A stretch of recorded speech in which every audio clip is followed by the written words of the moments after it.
Hello, xin chào tất cả mọi người. Chào mừng mọi người đến với buổi talk show của chúng ta ngày hôm nay. Lý do tụi mình tạo buổi talk show này để giúp mọi người có thêm thật nhiều kiến thức và hành trang cho công việc sau này. Trước khi nói đến những vấn đề trong buổi talk show, chúng ta hãy cùng nhau chào đón anh Nguyễn Viết Thông sẽ là khách mời chính của chúng ta. Dạ, chào anh. Anh có thể giới thiệu một chút đôi nét về mình với khán giả của chúng ta được không ạ? Hai mọi người, thì anh tên là Thông, thì anh là sinh viên vừa tốt nghiệp trường đại học ở RMIT với chuyên ngành Digital Marketing và chứng chỉ Data Scientist ở trường đại học Khoa học Tự nhiên. Thì đồng thời anh cũng là quán quân của nhiều cuộc thi marketing và khởi nghiệp trên toàn quốc cũng như là trong những trường đại học nhỏ. Thì hiện tại thì vừa rồi anh mới tham gia chương trình Management Trainee và may mắn được vào làm với vị trí là Data Analysis, hay gọi là phân tích dữ liệu viên của Grab, và nhiệm vụ là phân tích dữ liệu, setup mã giảm giá và chương trình thưởng cho khách hàng và tài xế. Dạ, hồi nãy em có nghe anh chia sẻ là anh làm chuyên viên phân tích dữ liệu trong công ty Grab. Em thực sự rất là ngưỡng mộ. Để có thể làm tốt vai trò của mình, anh cần phải có những kỹ năng làm việc nhóm thật xuất sắc và có tư duy logic, đúng không anh? Thì khi mà làm việc nhóm thì mình cần phải làm việc có hòa đồng với mọi người. Cái khả năng đối với một cái người leader hoặc là một người làm việc nhóm tốt là phải willing to share những cái vấn đề của mình trong nhóm, cũng như là biết điểm mạnh và điểm yếu của bản thân để mình có thể kiếm được những thành viên và những người có thể hỗ trợ mình. Dạ, em cảm ơn câu trả lời của anh. Và cho em hỏi, anh đã từng lead một team cụ thể nào chưa anh? Không biết là anh có thể chia sẻ mình gặp vấn đề gì trong quá trình đó và cách anh giải quyết nó như thế nào được không ạ? Thì anh có lead rất là nhiều team, như là về cuộc thi Picking Point, làm campaign cho cộng đồng LGBT, cuộc thi Green Actors, làm chương khởi nghiệp cho môi trường, và những cuộc thi như là về Open Innovation, là những cái khởi nghiệp về trong mùa Covid. Thì anh sẽ chia sẻ nó bằng cách là trước tiên anh sẽ nói về cái lý thuyết, sau đó thì anh sẽ chia sẻ kinh nghiệm của mình sau. Thì trong chương trình ngày hôm nay thì anh sẽ chia sẻ về team leadership, về Path Goal Theory, Institutional Approach, Transformational Leadership, và những cái kinh nghiệm, những cái mà câu chuyện mà anh áp dụng những cái này, những cái câu chuyện mà thành công cũng như là thất bại của anh, để cho mọi người có thể học hỏi và rút kinh nghiệm hơn. Thì tới đầu tiên là team leadership. Thì leader, hay còn gọi là một trưởng nhóm, hay gọi là lãnh đạo, thì là một người có khả năng dẫn dắt và tương tác một nhóm một cách hiệu quả để đạt được mục đích của từng thành viên trong nhóm và của cả một tổ chức. Thì khi nói tới đây thì anh tin chắc rằng là tụi em đã làm việc nhóm rất là nhiều, và trong nhóm tụi em ai cũng sẽ bầu một người để làm leader. Và anh cũng tin chắc rằng sẽ có những cái khoảnh khắc là tụi em không ai muốn làm leader cả, và tụi em nghĩ rằng ai làm leader cũng được. Thì điều này thì trong công việc thực tiễn thì nó sẽ khiến cho các hoạt động trong nhóm bị mất đi sự liên kết, và nó là không tốt, bởi vì một nhóm họ cần một trưởng nhóm để dẫn dắt và keep track những cái phần làm của từng thành viên và những cái task của mọi người, để tạo ra sự liên kết và mạch lạc để cho công việc nó được smooth và nó không bị trễ deadline, cũng như là nó không bị rời rạc.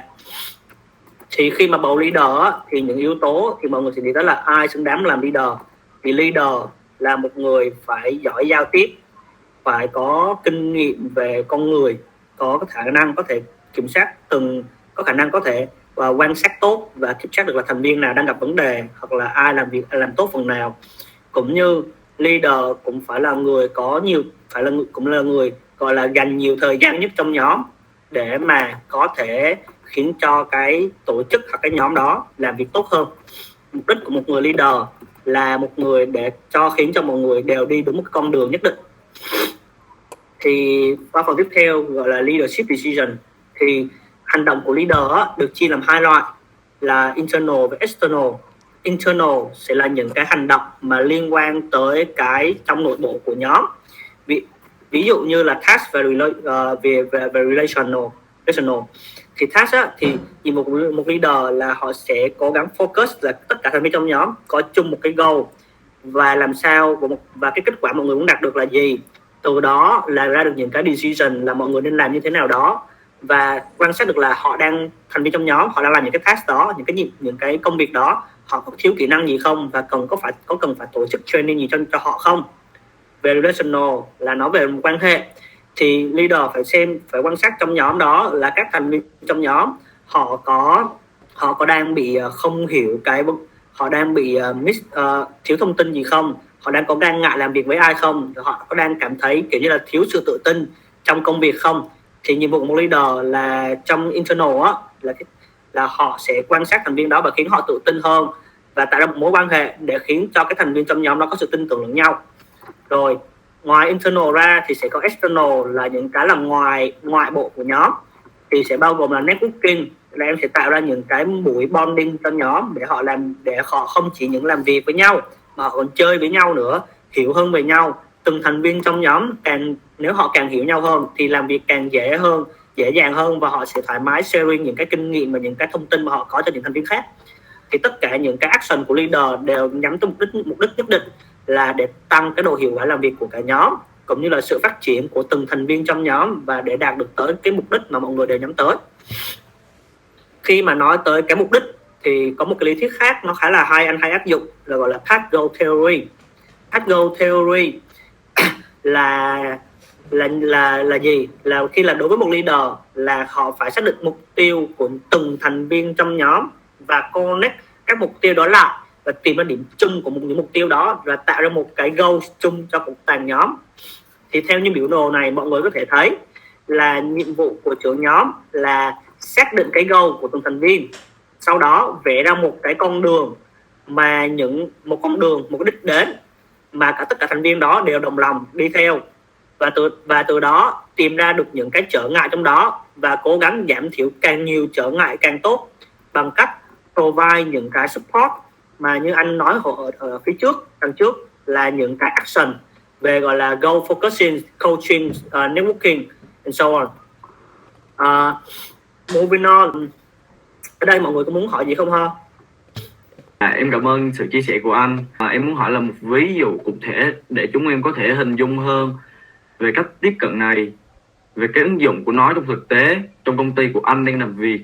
với lại ở môi trường nào khác anh đã từng trải nghiệm. Thì nhóm của anh á, thì anh xin phép kể về một cái ví dụ về cuộc thi Picking Point về làm một cái chiến dịch marketing cho cộng đồng LGBTIQ+. Thì nhóm đấy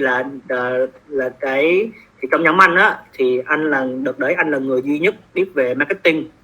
và hai bạn khác là một bạn ở ngoài Hà Nội là học computer science không có kiến thức về marketing, và một bạn sinh viên năm nhất học về tài chính. Thì vì sự chênh lệch về trình độ và kỹ năng cho nên là tụi anh đã thống nhất là anh đang làm leader cả nhóm. Thì khi mà tụi anh thành lập cái nhóm đó xong á, thì câu hỏi đầu tiên của anh dành cho mọi người sẽ hỏi là tụi em tham gia cuộc thi này vì mục đích gì. Thì đối với bạn sinh viên năm nhất thì bạn đó kêu là bạn đã muốn thử sức xem bạn có hợp với ngành marketing hay không, vì bạn đó đang có dự định chuyển ngành và muốn học hỏi. Còn đối với bạn computer science á, thì bạn đó nói với anh á, là bạn đó muốn làm một cái gì đó cho cộng đồng LGBTIQ+ mà nó thực tiễn. Còn đối với anh á, thì đối với anh là một leader, anh cũng có một cái goal khi tham gia cuộc thi này là anh muốn đạt được một cái giải thưởng trong cuộc thi để chứng minh rằng là mình là một người giỏi về marketing đối với ba mẹ anh hoặc đối với cộng đồng trong trường của anh. Thì khi là một leader, anh mới nghe thấy cái goals của ba thành viên trong nhóm anh nó quá khác biệt với nhau, thì anh mới thống nhất với mọi người là anh chọn một cái goals thôi, và anh thống nhất mọi người đi chung một cái goals đó. Thì anh thuyết phục cái bạn mà thi để học hỏi á, anh kêu là nếu em để thi chỉ để học hỏi thôi thì tốt, nhưng mà em thử nghĩ xem nếu như mà em build một cái gì đó thành thật và em cứ em xây một cái gì đó thành sự thật ở ngoài cộng đồng và em cứ bán với nó sẽ thành kinh nghiệm cho em, và cũng như rằng là chứng minh được với gia đình và những người khác rằng em học với ngành marketing để em có thể chuyển ngành. Và bạn đó nghe theo, bạn đó kêu là nếu như vậy thì sẽ tốt hơn là nếu như mà em chỉ thi để học hỏi thôi. Thì khi mà anh kể tới đây á, tụi em sẽ đặt ra một câu hỏi là tại sao học hỏi với lại build một cái gì đó thành thật thì nó giống nhau mà. Thì đúng, nó giống nhau ở cái mục đích là bạn đó đều học được cái gì đó, Nhưng mà có một cái mindset này, anh làm việc nhiều rồi, anh nhận ra rằng á, nếu như người ta làm một cái gì đó mà chỉ để học hỏi thôi thì cái trách nhiệm của người ta sẽ không có lớn và sẽ không có nhiều bằng đối với một người mà cố gắng để xây được một cái gì đó thành sự thật. Cho nên khi mà anh lấy tư cách với mà gọi là một người trưởng nhóm á,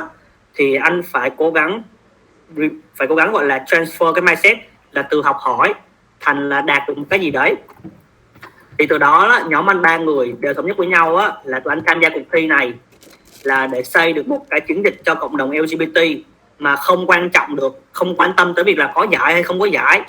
Chủ yếu tụi anh đi thi là để lấy feedback từ những người ban giám khảo họ chấm tụi anh, sau đó tụi anh sửa campaign này để tụi anh xây nó thành thật. Và khi mà tụi anh thi với tâm trạng như vậy, với một cái chung mục đích như vậy, tụi anh đầu tư rất nhiều thời gian, bởi vì cái mục đích đến tụi anh luôn nghĩ tới những người mà tụi anh đang muốn giúp, đó là những bạn đồng tính. Thì khi mà cái kết quả cuối cùng tụi anh đạt được là gì? Là tụi anh đã thắng trường Đại học Ngoại thương, trường Đại học Ngoại thương ở Hà Nội và Sài Gòn, và tụi anh đã đạt giải quán quân của toàn quốc vào đầu năm 2021. Thì và sau khi thắng xong, tụi anh thì không dừng ở đó, tụi anh còn tiếp tục xây cái này và đã áp dụng nó trong trường RMIT, nhân ngày đồng tính thế giới. Thì khi mà kể tới đây á, thì anh muốn nêu lên một cái tầm quan trọng đối với một người leader về một cái goal. Mình phải cố gắng là provide một cái goal nhất định cho cả thành viên của cả nhóm, để họ đồng tình với nhau và để họ không bị cảm thấy lạc lối, không bị khác với những thành viên khác. Ngoài ra, đối với một người leader thì như anh có kể hồi nãy, thì hai bạn kia không có kiến thức gì về marketing cả. Thì một người leader như anh thì anh đã phải tổ chức những buổi training 2 đến 3 buổi để dạy cho các bạn những cái kiến thức nền về ngành marketing, để các bạn có thể hỗ trợ anh xây dựng được một cái chiến dịch. Và từ đó anh đã certify được cái nick của bạn mà thi để học hỏi, và cũng như là build được một cái commitment cho bạn luôn. Và ngoài ra là đối với các bạn mà thi để xây một sự thật, xây một cái gì đó cho cộng đồng, thì anh cũng certify cho bạn luôn, bằng cách anh đã làm những cái hành động external leadership action, là anh liên lạc với những cái bên thứ ba là bên trường và những cái nơi cộng đồng khác, để anh chạy thử cái campaign này trước khi anh nộp nó đi thi. Thì các bạn đó khi mà thấy anh cố gắng chạy thử như vậy, thì bạn đó cảm thấy là cái chiến dịch của tụi mình có giá trị, và bạn đó bắt đầu là có thêm commitment. Rồi, thì đó là ví dụ của anh về trong cái trường hợp này. Thì anh xin phép được moving on lý thuyết tiếp theo mà anh rất là tâm đắc, rất là thích. Và cái này là anh có được sau một bài học của anh. Thì cái đó là situational approach, là đối với mỗi tình huống và mỗi type hay là mỗi loại thành viên khác nhau, thì người leader sẽ áp dụng cách dẫn dắt khác nhau. Thì nó được chia làm hai loại theo lý thuyết là directive and supportive. Directive là người leader đó họ sẽ đưa cho cái người member đó một cái con đường, cách để giải quyết một cái vấn đề, evaluate cái người member đó bằng cách là đưa cho họ một cái timeline, một cái deadline, đưa cho họ một cái role, chỉ họ cách hoàn thành công việc, hoặc thậm chí là làm thử cho họ để là như tư cách là một cái ví dụ để họ biết được là cái này làm như thế nào. Supportive thì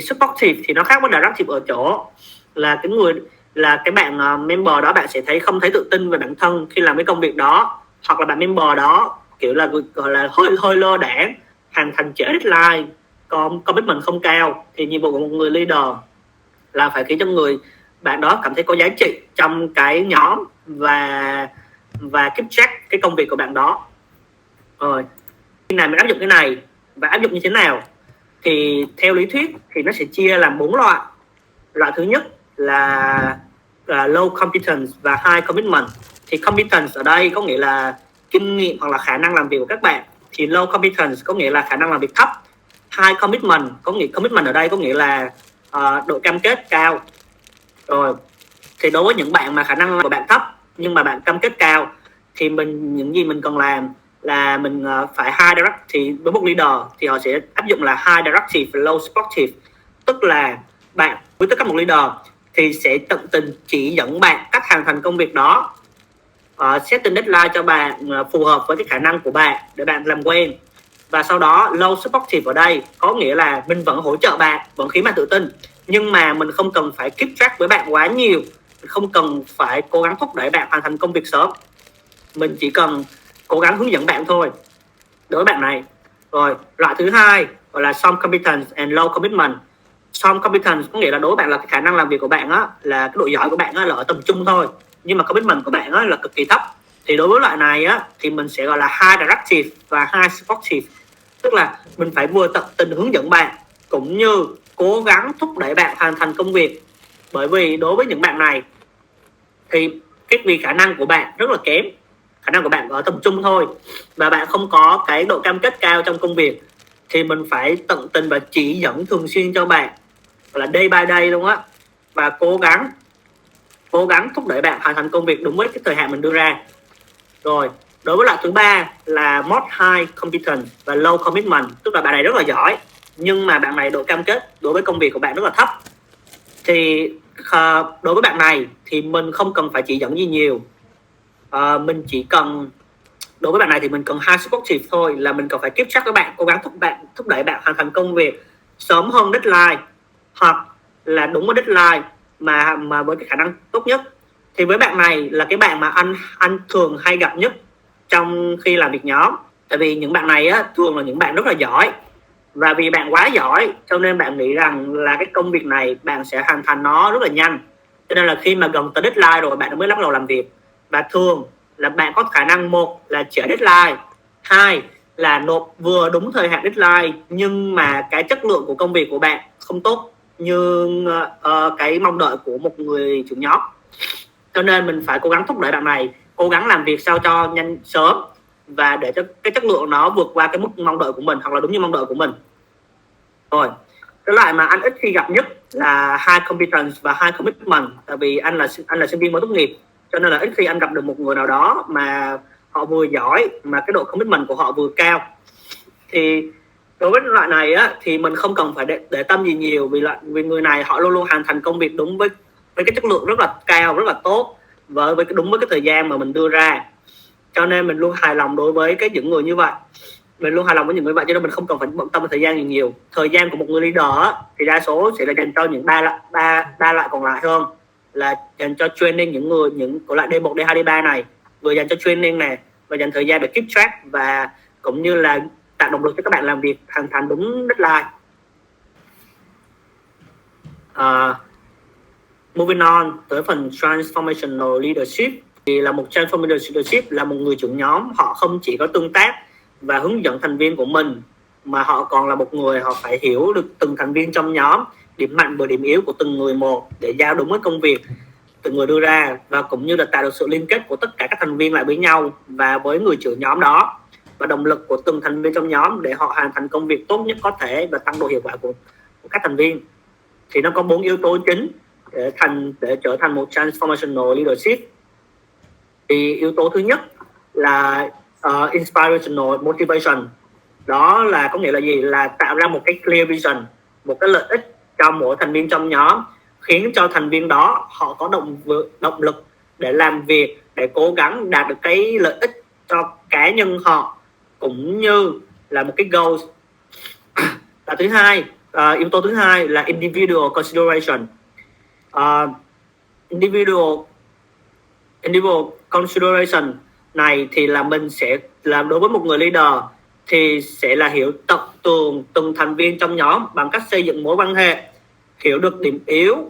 và điểm mạnh của từng thành viên. Từ đó mình giao ra những công việc phù hợp với họ, và mình tạo ra những buổi mentorship, những buổi hướng dẫn để khiến cho cái điểm yếu của họ tốt hơn, điểm yếu của họ có thể được giải quyết hơn. Rồi loại thứ ba là idealized influence, là cái này là về mặt gọi là về mặt đạo đức,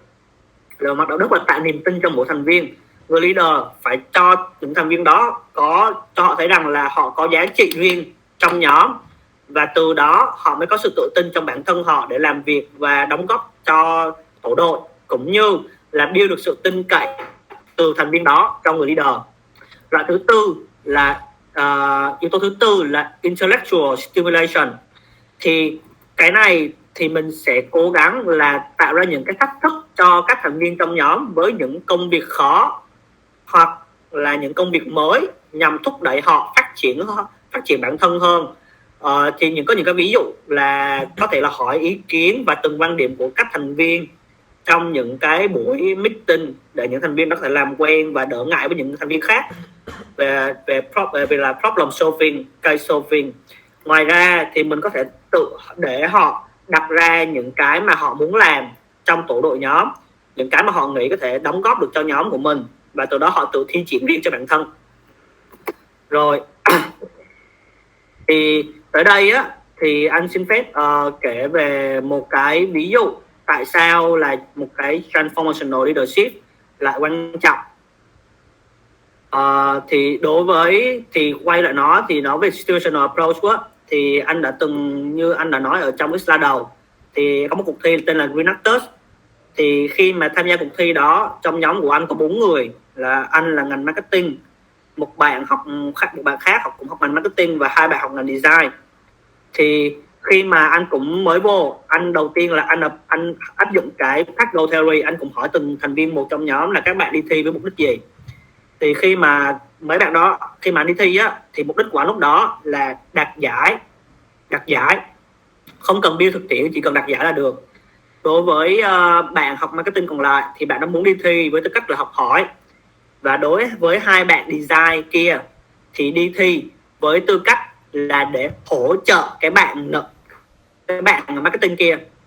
Thì khi mà anh phát hiện ra như vậy á, thì anh thấy không ổn. Tại vì nếu như mà bạn học ngành marketing kia, bạn học hỏi đủ rồi, bạn đang thi và bạn thấy có bất đồng gì đó trong quan điểm, hoặc kể cả thậm chí anh có làm leader chăng nữa, nếu như mà bạn nữ marketing đó mà có bất đồng quan điểm với anh, thì 2 người kia sẽ theo bạn này và cái nhóm nó sẽ làm việc không hiệu quả. Thì anh cố gắng thuyết phục với 2 bạn đó rằng là đi thi là để cho bản thân tụi em, chứ không phải là để hỗ trợ bạn kia. Hỗ trợ với tất cả là một người bạn thì nghe thì nó rất là tốt, anh đồng ý việc đó. Nhưng mà tụi em đi thi, nếu như nó có giải thì nó sẽ giúp cho tụi em, nó là một cái gì đó cho kinh nghiệm, cho CV của tụi em để tụi em xin việc sau này. Thì anh cố gắng thuyết phục như vậy thì các bạn kia có đồng ý. Nhưng mà đến lúc á, mà khi mà vô thi, đến lúc mà đi thi rồi á, thì bạn nữ kia, khi bạn nói như anh nói á, bạn nói với tư cách là học hỏi, thì khi mà anh chỉ dạy bạn xong rồi á, bạn không xuất hiện trong nhóm, bạn không làm việc gì hết, bạn kêu là bạn bận. Sau đó thì vì anh đã đưa cái goal cho 2 bạn học ngành design kia, cho nên 2 bạn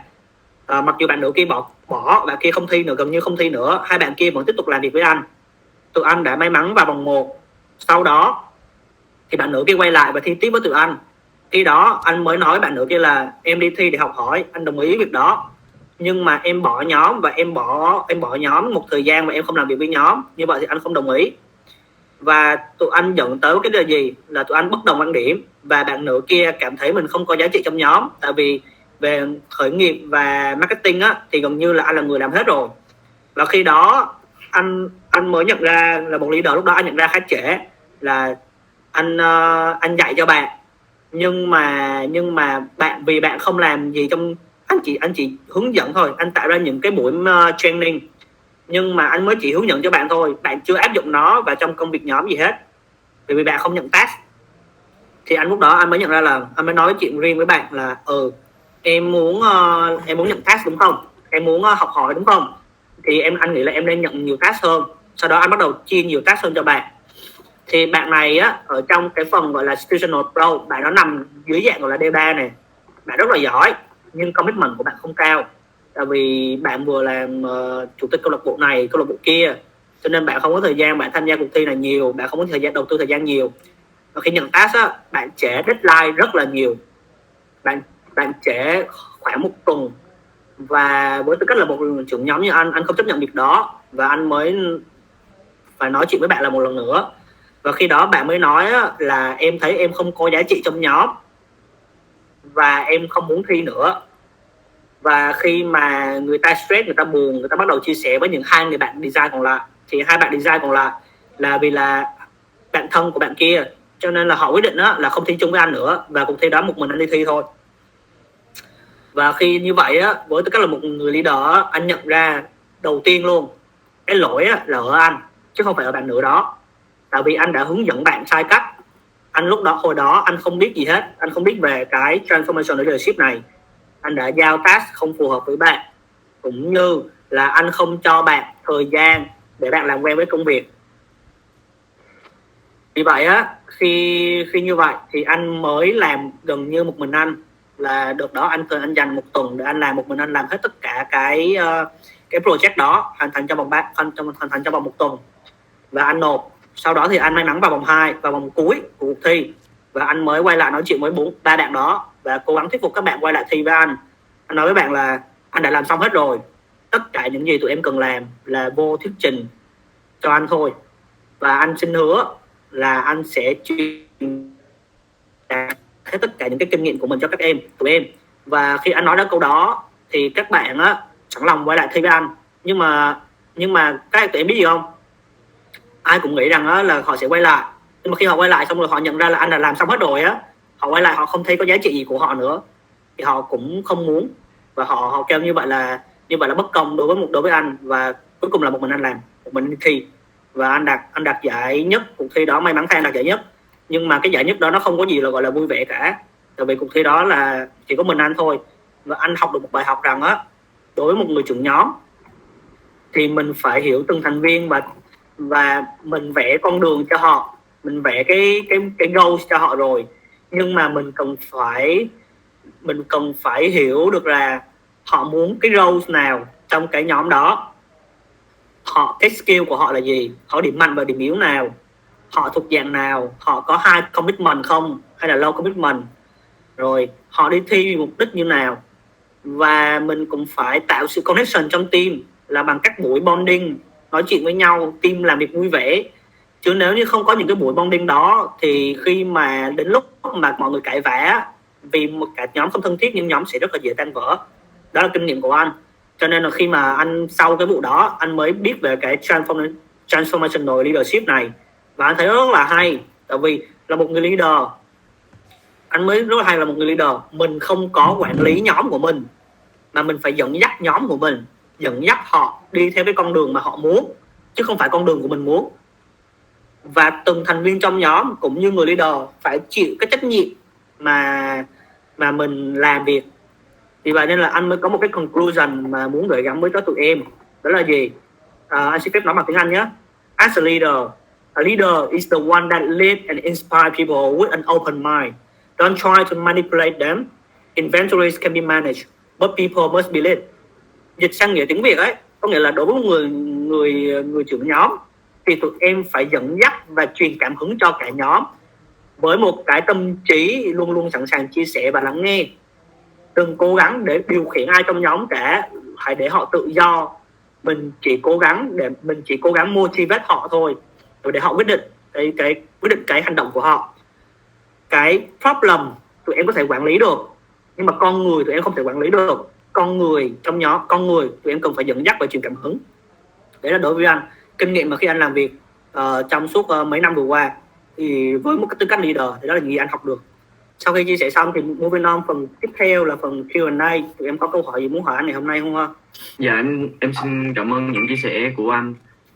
Các bạn ơi, các bạn có câu hỏi gì muốn hỏi anh Thông không? Dạ chào anh ạ. Hello em. Dạ em là người nước Mạnh ạ. Em có một câu hỏi muốn hỏi, đó là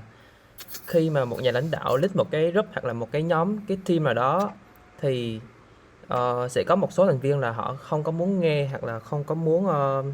có muốn nghe theo cái người lãnh đạo đó, thì cái người lãnh đạo đó sẽ giải quyết như thế nào ạ? Dạ theo như anh á, cái trường hợp này tụi anh gặp rất là nhiều luôn. Thì đối với cái trường hợp này á, thì mình phải đối với một người trưởng nhóm hay gọi là nhà lãnh đạo, thì tụi em phải đặt cái tâm thế của mình vô các bạn thành viên đó. Mình đặt tâm thế rằng là tại sao người ta không đồng ý với cái quyết định của mình, quyết định của cả nhóm. Có phải là mình sẽ chia làm nhiều loại, đặt nó là từng một categories. Thì thường anh hay đặt vào á, là gọi là quyết định của họ là tại vì họ nghĩ quyết định của họ đúng. Đó là loại thứ nhất.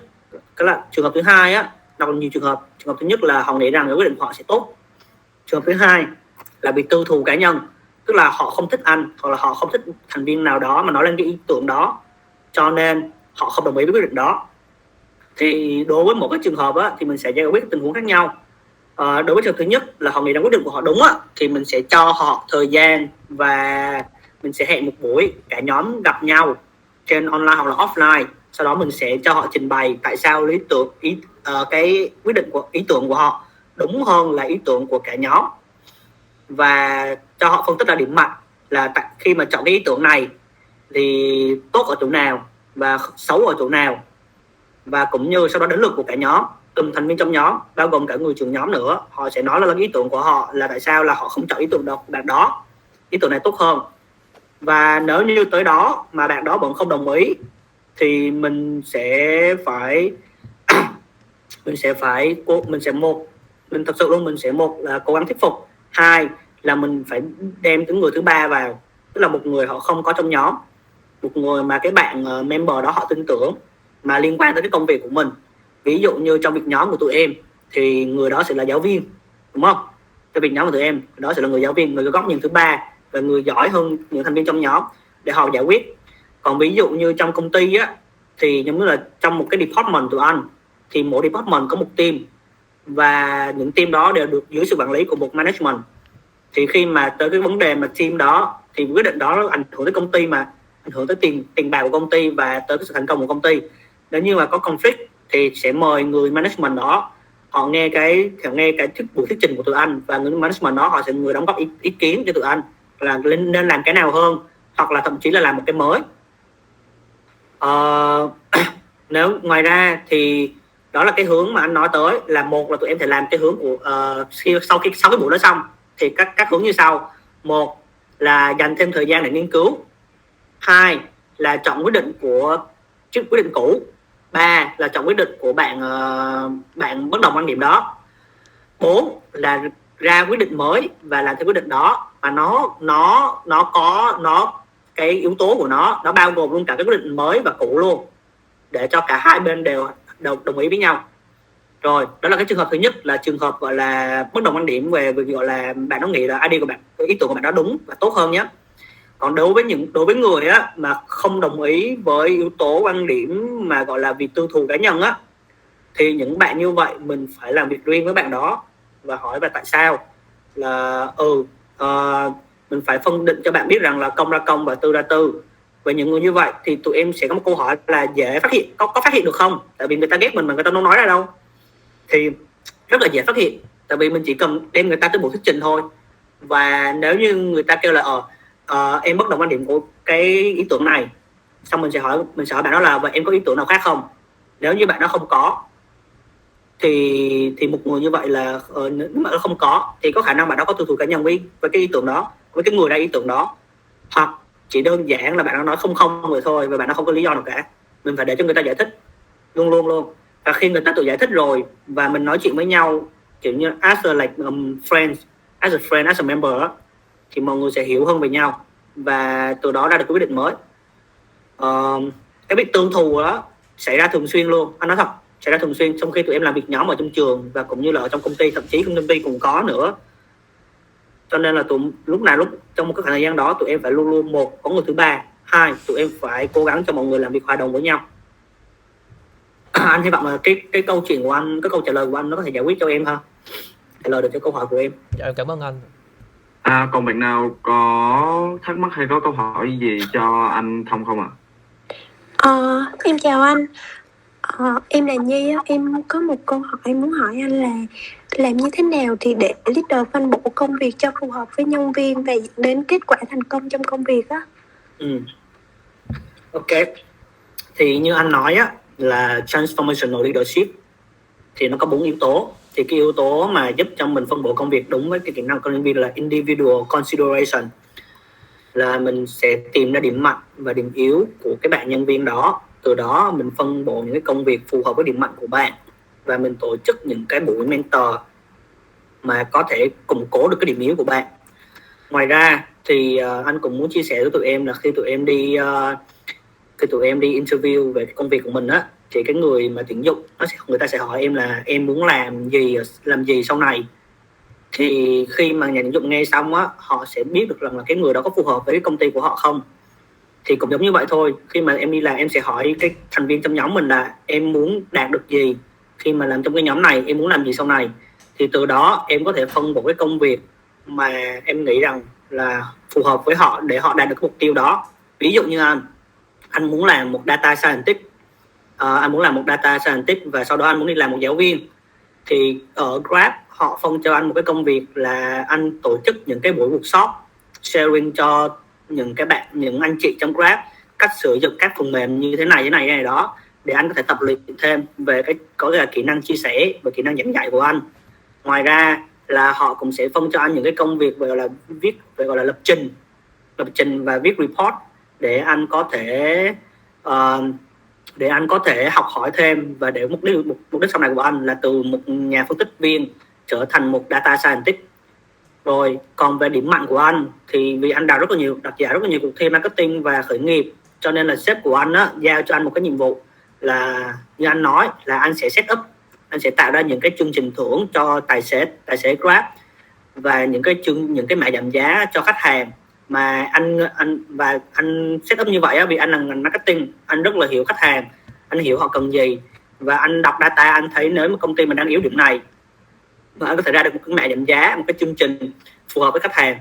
thì anh làm. Và vì anh là ngành marketing mà anh hiểu rất rõ và anh apply rất là nhiều kiến thức vào rồi, anh học rất là nhiều rồi, sếp anh biết điểm mạnh của anh và do anh trong nhiệm vụ đó, và hiện tại bây giờ anh làm nó rất là smooth. Vừa rồi có một cái chương trình, tụi em không phải tài xế Grab, nhưng một chương trình là anh làm mà khá là thành công là an tâm thu nhập. Tại vì anh phát hiện ra rằng là tài xế họ phải đi xét nghiệm hai ngày một lần, xét nghiệm là phải là âm tính thì không được chạy,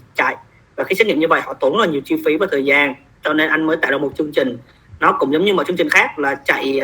càng nhiều thì được thưởng càng nhiều, nhưng mà cái tên của nó rất là ý nghĩa, an tâm thu nhập, có nghĩa là anh cứ an tâm mà đi xét nghiệm, cái xét nghiệm đó của anh tụi em hiểu và tụi em sẽ trả phí cho anh, an tâm thu nhập. Đó là cái ý tưởng của anh, khiến cho động lòng, là tạo ra một cái cảm giác là đối với người tài xế họ cảm thấy là công ty hiểu mình, công ty mình đang làm chạy cho hiểu mình và mình muốn ở lại với người ta, là một cái ý nghĩa. Anh hy vọng là câu trả lời được cái câu hỏi của em ha. Dạ em xin cảm ơn câu trả lời của anh. Xin mời câu hỏi tiếp theo ạ. Chào anh, em tên là Kiệt. Em có một câu hỏi muốn hỏi anh là làm thế nào để một nhà lãnh đạo tạo động lực và sự hứng thú cho nhân viên của họ trong công việc vậy anh?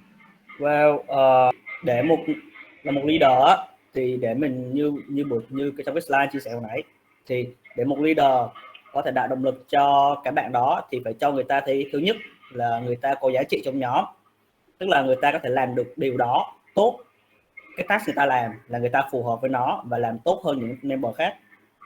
Thứ hai là cho mỗi thành viên trong nhóm đều có một đích đến khác nhau, một cái mục tiêu khác nhau, nhưng mà đều có chung một cái mục tiêu mà của cả nhóm đặt tới, thì mình phải cho người ta thấy rằng là cái việc người ta đang làm là có thể hướng tới được mục đích đó. Ví dụ như là bài tập trường tụi em thì sẽ điểm cao, đúng không? Nếu như mỗi thành viên trong nhóm thì ai mà làm phần tốt người ta thì điểm tụi em sẽ cao hơn, được gọi là điểm nhóm. Còn ví dụ như công ty thì mỗi nhân viên thì nó không có bị gọi là xét về điểm nữa, nhưng mà mỗi nhân viên sẽ gọi là xét về KPI performance. Ví dụ như là sales thì tụi anh có sales cá nhân và có sales của cả một dev. Nếu như cái dev đó một cái team, nếu như cái team đó sales tốt về cuối tháng thì sẽ được thêm lương. Sales cá nhân còn thêm lương là riêng rồi, thì mỗi thành viên đó mình đều rất là cố làm đi, cố làm tốt phần của mày, tao làm tốt phần của tao, và mình làm tốt phần của mình, và ai cũng làm tốt của người ta hết, và mỗi người đều được một phần thưởng. Ngoài ra đó là những cách tạo động lực theo hướng gọi là path goal theory. Còn một cái hướng khác gọi là action gọi là external của leadership của một người leader thì người ta sẽ tổ chức các buổi bonding để cho các bạn thành viên member trong nhóm đó cảm thấy rằng đây không phải là một cái nơi chỉ để làm việc không, mà còn là một cái nơi để mà mọi người giống cảm giác một gia đình thứ hai vậy, một cái nhóm bạn mình chơi, mình có thể tin tưởng và làm việc với nhau, tạo người ta động lực rằng là người ta muốn ở lại đây, người ta làm việc chứ không muốn đi đâu cả. Đó là nếu về khía cạnh gọi là ở công ty, phải luôn luôn có những cái buổi bonding và những buổi chia sẻ để cho công ty cảm thấy rằng là đây là môi trường làm việc tốt và mình muốn ở lại nơi này. Có một cái câu mà đối với những bạn mới ra trường hay nói, đó là nếu như mình bỏ việc á, là bỏ việc vì sếp chứ không phải là vì lương. Tại vì nếu như mình bị đối xử cảm thấy gọi là bất công, hoặc là đối xử cảm thấy không được xứng đáng, cảm thấy mình không có giá trị, thì người ta sẽ nghỉ việc và người ta sẽ nhảy vào công ty khác người ta làm. Thì đó là một cách để mình tạo động lực cho nhân viên, là đặt cái mục đích đến cho người ta, thì thấy người ta có giá trị, cho người ta thấy rằng người ta có thể phát triển hơn trong môi trường đó, và cảm thấy rằng là người ta thuộc về nơi này. Đó là những cái mà anh hay làm đối với trong các cuộc thi và cũng như là trong đi học và trong đi làm nữa.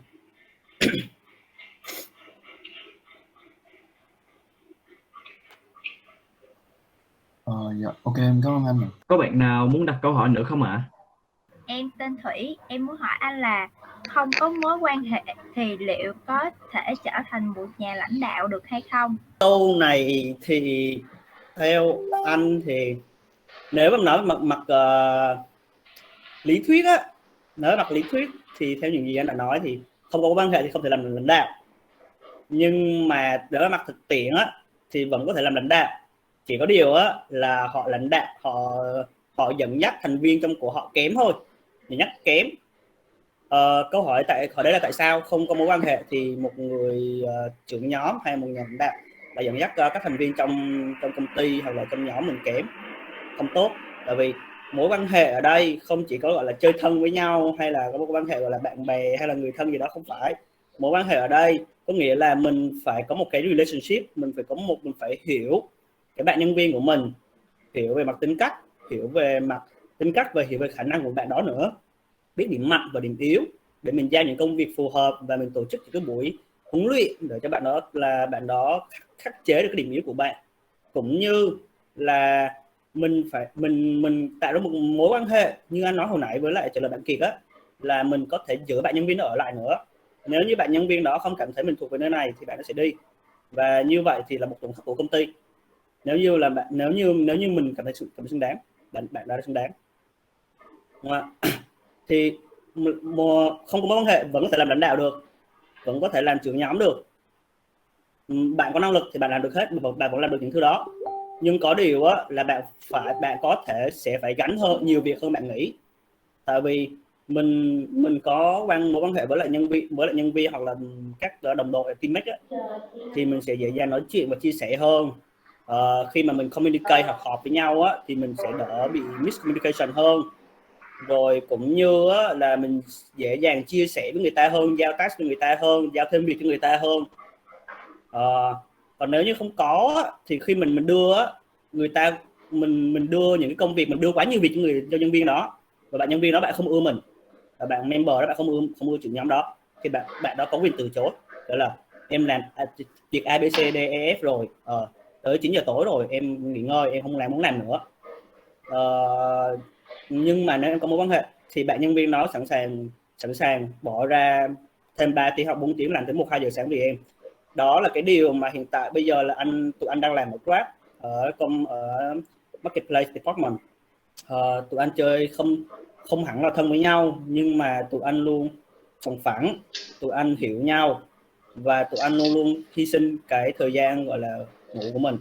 để có thể giúp cho công ty hoàn thành được cái nhiệm vụ, là không chỉ hoàn thành được cái nhiệm vụ của cả dev department, mà cũng như là tụi anh có thể cống hiến cho xã hội. Tại vì có rất là nhiều cái chương trình thưởng gây gắt, ví dụ như là ngày mai là Grab để chạy lại đi, thì tối ngày hôm nay tụi anh phải thức khuya tới có thể là một đêm không ngủ để tụi anh có thể kích hoạt được hết tất cả các chương trình để cho tài xế có thể chạy xe vào ngày mai, và cũng như là có thêm phần thưởng cho các bác nữa, tại vì lâu rồi các bác mới chạy lại. Hoặc là mà giảm giá, rất là nhiều thứ, không chỉ để giúp cho công ty hay là để giúp cho department hay là cho bản thân tụi anh làm vậy, mà tụi anh cũng phải nghĩ tới là làm là vì xã hội nữa. Cho nên là mối quan hệ nó nói lên rất là nhiều điều là để một người leader tốt hay không. Đối với anh thấy thì một người leader giỏi thì cần phải có relationship với lại members của mình, phải hiểu để có thể hỗ trợ họ, support họ để giúp họ phát triển hơn, không chỉ bản thân mình phát triển mà giúp họ phát triển hơn nữa. Anh hy vọng câu trả lời này có thể trả lời được câu hỏi của Thủy. Vì thời lượng chương trình có hạn nên một bạn cuối cùng sẽ đặt câu hỏi và chúng ta cùng nhau kết thúc chương trình các bạn nhé. Dạ, Hello. dạ, chào anh.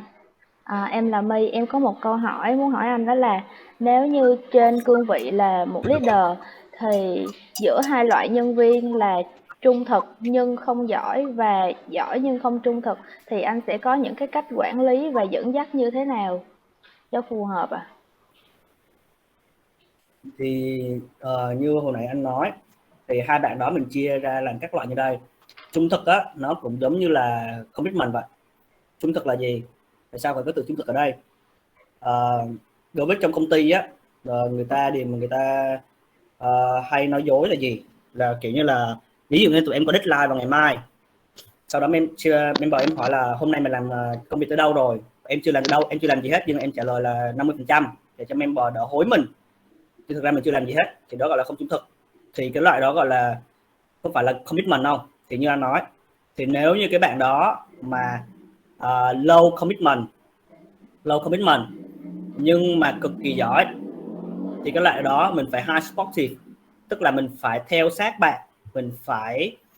theo sát kèm cặp bạn, luôn luôn thúc đẩy bạn, hỏi bạn thường xuyên mỗi ngày luôn, thậm chí là nửa ngày mình hỏi một lần, em làm cái này tới đâu rồi, tùy thuộc vào là deadline, mình làm tới đâu rồi, mình cần giúp đỡ gì không, rồi gửi phần cho mình xem. Cũng như là làm trên một cái platform, là thường anh hay làm là làm trên một platform. Tại vì nếu như bạn nó gọi làm việc phần của mình ở trên cái platform đó thì tụi anh có thể thấy được nếu như bạn đã làm hay chưa làm, hoặc là bạn làm được 50% hay làm 70% đó, tụi anh đều biết hết. Nếu tụi anh không thấy bạn làm thì bạn đã phải bạn đã thấy mình cảm thấy mình có trách nhiệm, không thể giấu được, không thể nói dối được, bạn buộc phải làm thôi. Như vậy là thúc đẩy, rồi là high supportive. Ngoài ra mình phải cho người ta cái motivation nữa để người ta cảm thấy mình có giá trị, người ta làm việc tốt hơn. Đối với bạn mà không trung thực nhưng mà giỏi, còn ngược lại đối với bạn mà không giỏi nhưng mà trung thực thì gọi là gì, là high commitment và low competence. Thì cái bạn này á, mình phải high directive và low supportive. Directive tức là sao? Thì bạn này á luôn luôn cố gắng hoàn thành công việc, luôn luôn cố gắng hoàn thành công việc, nhưng mà vì bạn không giỏi cho nên bạn làm việc trễ thôi. Những gì mình cần làm là mình tổ chức những cái buổi mình có những directive action, là mình tổ chức những cái buổi training cho bạn, mình hỏi thăm bạn thường xuyên, bạn gặp khó khăn gì không, mình làm mẫu cho bạn trước, mình recording video, mình làm mẫu cho bạn trước để bạn coi lại những cái đó, để bạn và mình luôn luôn nói là nếu như bạn cần support gì, bạn có câu hỏi gì cho cái phần này thì cứ willing to nhắn tin với mình hoặc là gọi điện thoại cho mình để mình hướng dẫn thêm. Và mình tin rằng á, cái bạn này low competence thì người ta dần dần người ta cũng sẽ tới một cái dạng gọi là medium thôi, người ta sẽ dần dần giỏi hơn. Thì tụi em cứ theo cái model situational approach work, tụi em giải quyết với từng loại nhân viên khác nhau, và nó thường hay chia làm hai loại lắm, nó có rất nhiều loại nhưng mà thường chia làm hai loại là competence và commitment thôi. Và giống như case này thì anh sẽ quy là trung thực là tính là commitment, và mỗi cái mình sẽ có một cách giải quyết khác nhau.